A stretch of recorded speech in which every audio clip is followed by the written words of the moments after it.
Hello, I'm Jenny Lynch, and this is the Creative Science Podcast. Hi, I'm Matilda, and today's show is all about slime. It's slippery slime time, with fascinating fast facts about liquids and viscosity, a deep dive into slimy molecules, a question about animal slime, an exploration of plant slime and slime moulds, and a slimy substance for you to make yourself at home. Gear up your gooey brain because here come 5 fun and fascinating fast facts about the science of slime. Fact number 1. Liquids can flow, and they tend to fill the bottom of their container. Most slimy substances are liquids. If you leave a blob of slime sitting in a bowl, it will slowly ooze down to fill up the bottom of the bowl. Fact number 2. A solid substance tends to hold its shape. A solid can be hard, like a rock, or soft, like a pillow. Some slimy substances are called semi-solids because they have a slimy texture, but they hold their shape. Think about the jelly that you might eat for dessert. It's pretty gooey, but it doesn't flow like a liquid. Fact number 3. Water is a liquid, but it's not very slimy. Water is a very runny liquid, so we say it has a low viscosity. The viscosity of a liquid is a measure of how runny it is. Thicker liquids like honey or slime have higher viscosities compared to water. Fact number 4. Water is also called H2O, and it's made up of very small molecules. H2O is the chemical formula for water. The H2 part means 2 hydrogen atoms, and the O part means 1 oxygen atom. So each water molecule is made up of just 3 atoms joined together, and each atom is incredibly small, so water molecules are really small. Fact number 5. To make a slimy substance, you need a chemical that has large molecules. In a slimy substance, the molecules are usually polymers, which are long molecules made up of smaller molecules that are stuck together. A polymer can be made up of hundreds of thousands of smaller molecules, a bit like a really long string of beads, where each bead is a small molecule and the string of beads is the long polymer molecule. Let's take a deep dive into a type of slime that you might have made yourself using glue and a chemical that's sometimes called slime activator.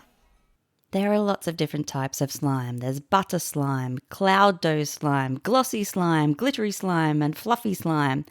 If you've ever made slime yourself or watched super satisfying slime videos online, you might know that a common ingredient for making slime is glue.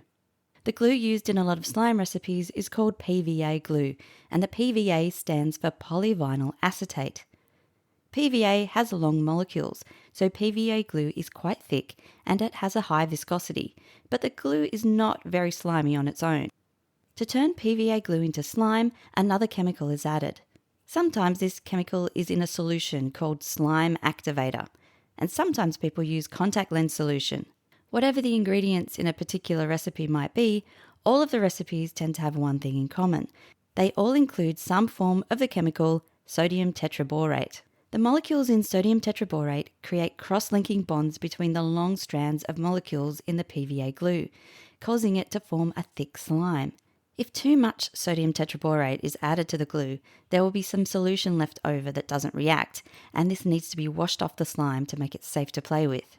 Using slime activator or contact lens solution is a fairly safe way to make slime from PVA glue, but an adult should always be supervising when you make slime. Sodium tetraborate is also found in a product called borax, which is a chemical sold in the laundry aisle of the supermarket. This is not a safe chemical for children to use, and like a lot of chemicals found in the laundry aisle, it can be dangerous if used in the wrong way. So remember, it can be fun to make slime, but as with any experiment using chemicals, you should get help from an adult. And like any scientist working with chemicals, always keep chemicals and slime away from food and drink, avoid touching the chemicals with your bare hands, and wash your hands when you've finished.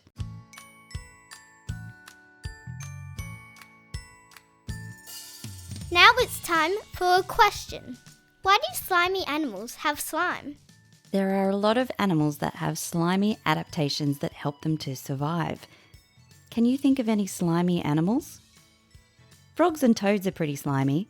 They have slime all over their bodies, and the slime helps them to breathe.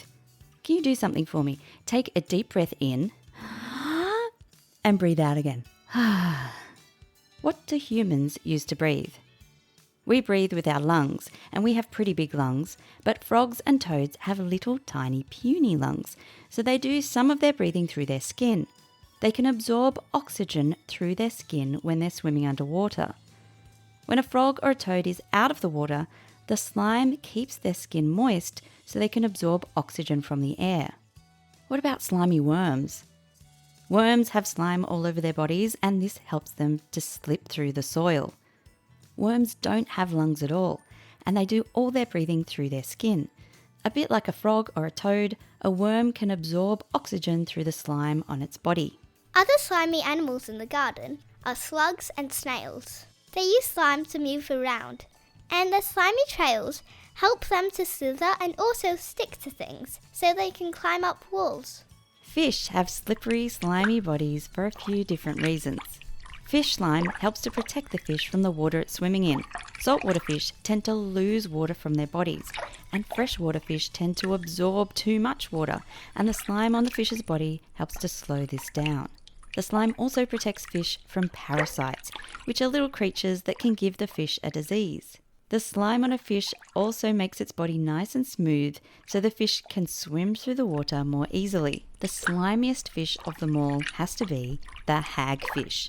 If a hagfish is attacked, it can make litres of thick slime in a split second by releasing chemicals that mix with seawater to form slime. This thick goo can clog the gills of sharks and other predators, making them think twice about having hagfish for dinner. Plants can make slime too, and plant slime is called mucilage. This gloopy substance can give seeds a moist place to grow and helps plant roots push through soil. Mucilage is also used by carnivorous plants to trap insects. The sundew is a type of carnivorous plant. When an insect becomes stuck in the sticky mucilage on a sundew leaf, the leaf curls around the insect's body and the plant slowly eats the insect. Ugh. Mucilage is made of long molecules called polysaccharides. The poly in polysaccharide means lots, and the saccharide part means sugars, because these polymers are made up of lots of sugar molecules joined together. Plant slime has been used for thousands of years in traditional medicine, mostly for treating skin problems and sometimes to treat constipation. Maybe you can ask an adult you know if they've ever heard of psyllium husk, and I'll leave it up to them to tell you if they've ever used it to treat constipation. There is another type of very slimy living thing that isn't a plant and isn't an animal. It's called a slime mould, and there are lots of different types of slime moulds. These bizarre organisms often live in leaf litter, and they have very complicated life cycles. Sometimes they appear as a gooey blob.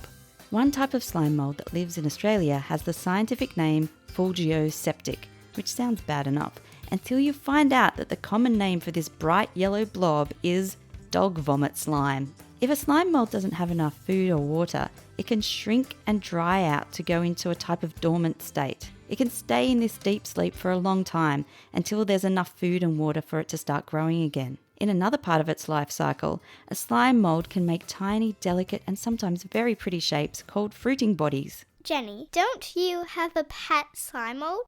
Well, yes, Matilda, I did have a pet slime mould living in my kitchen for a while. Slime moulds don't like light, so I kept Slimy, the slime mould, in a shoebox. It lived in a petri dish inside the shoebox, and I fed it dried oats. Slimy started off about 2 centimetres in size, but after a few days it had grown too big for the petri dish, so I had to split it into 2 petri dishes. It just kept growing and growing until pretty soon I had slime mould in 12 petri dishes living in shoeboxes all over my kitchen. I had to let Slimy dry out and enter a dormant state before it could take over my whole house. Slimy the slime mould is still stored safely in my refrigerator, waiting for the next time I feel like having a slime mould for company.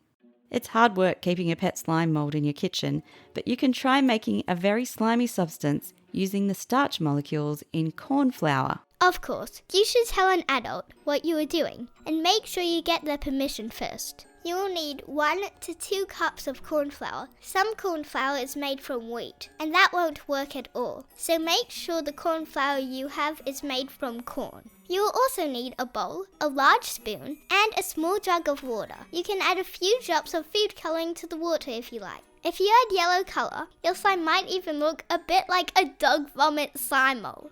This activity should be done near a basin or the kitchen sink so you can easily wash your hands and clean up any mess. Start by placing most of the cornflour in the bowl. Keep some cornflour in reserve just in case you add too much water to the slime.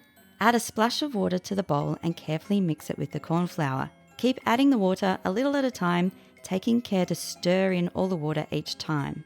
Take your time and make sure you don't add too much water. Your slime will be ready when the cornflour is all wet and forms a thick liquid. Now it's time to test out your cornflour slime. First, try poking the slime quickly with your finger. Does the slime feel hard? Try poking it a bit harder. Does your finger poke down into the slime, or does it stay on the top? Next, try picking up some slime in your hands and quickly rolling it into a ball. When you stop rolling it around quickly, what happens to the slime? Ooh, it oozes between your fingers. Finally, get your hands really stuck into the bowl of slime to feel it ooze. Cornflour slime is called a stir thickening liquid because it becomes thicker the more you stir it up. If you stir a bowl of water, does the water get thicker and thicker the more you stir it? No, it stays the same. Cornflour slime becomes thicker when you stir it, and when you stop stirring it, the slime becomes runny again. Pushing quickly on the slime makes the little bits of cornflour lock together, trapping water in between, and the slime feels hard like a solid. When the slime is moved more slowly, the little bits of cornflour have time to tumble over each other, and the mixture flows like a liquid. On that slimy note, it's time for us to ooze our way out of here. Thanks for listening, and remember to stay curious. The Creative Science Podcast was recorded on the traditional lands of the Bidjigal people. For more information about Creative Science Australia, visit creativescience.com.au.